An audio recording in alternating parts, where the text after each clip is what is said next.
There have been 237 mass shootings in the U.S. so far this year. Many people are trying to find safer ways to go about their daily lives. The recent shooting at Robb Elementary School in Uvalde, Texas, amplifying that concern for parents.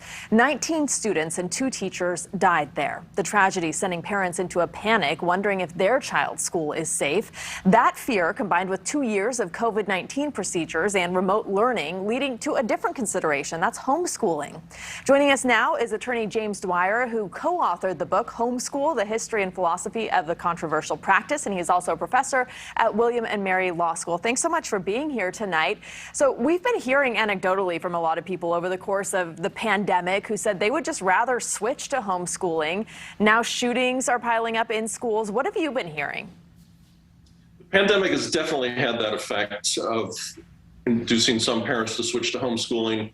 Whether there'll be a lasting effect from the shootings, we don't know yet. We might never know. When parents choose to homeschool, school districts don't ask them why they're doing it. And in fact, in some states, parents don't even have to notify the school district that they are going to homeschool. So we do have survey evidence from the past when researchers contact parents and ask them why they're homeschooling.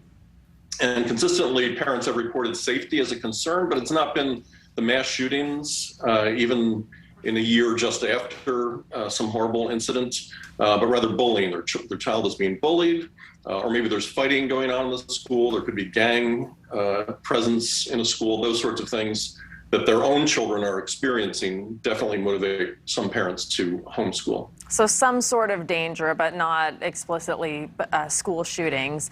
It's also interesting to look at who is choosing the homeschool route, right? The number of Black families increased 5-fold between the spring of 2020 to the fall of 2021.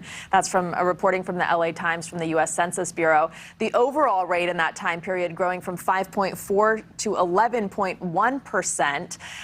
Until recently, it had been conservative, white, Christian families. What's sparking the change? Do we know? A number of things.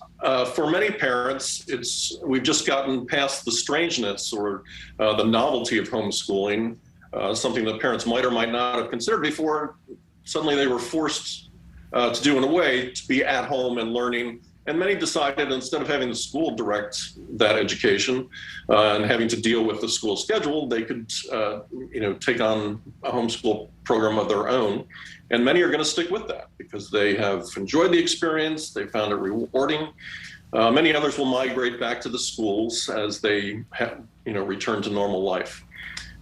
So I think we'll see a permanent bump in homeschooling. The numbers will stay above where they were in the past, but over the next few years, they will come down some from the height of the pandemic. And I know this is a complicated question, a controversial question, but since you literally wrote the book on it, based on your knowledge and your experiences, the quality of a homeschool education compared to a traditional school setting, if the parents are not trained teachers, if the kids are not exposed to the same social or public environment? It can be wonderful and it can be horrible, just like a regular school.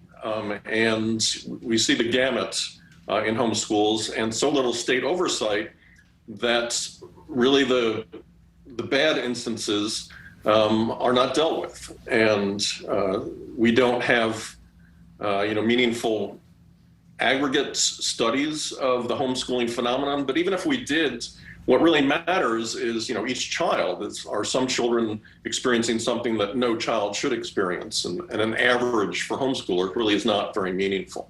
It's really interesting how little information is actually out there, but it's an interesting topic to discuss. James Dwyer, thank you so much for being here with us tonight.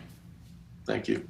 Thank you for watching. Go to newsnationnow.com to find News Nation on your television provider. And don't forget to click the red subscribe button below to get more of News Nation's fact-driven, unbiased coverage.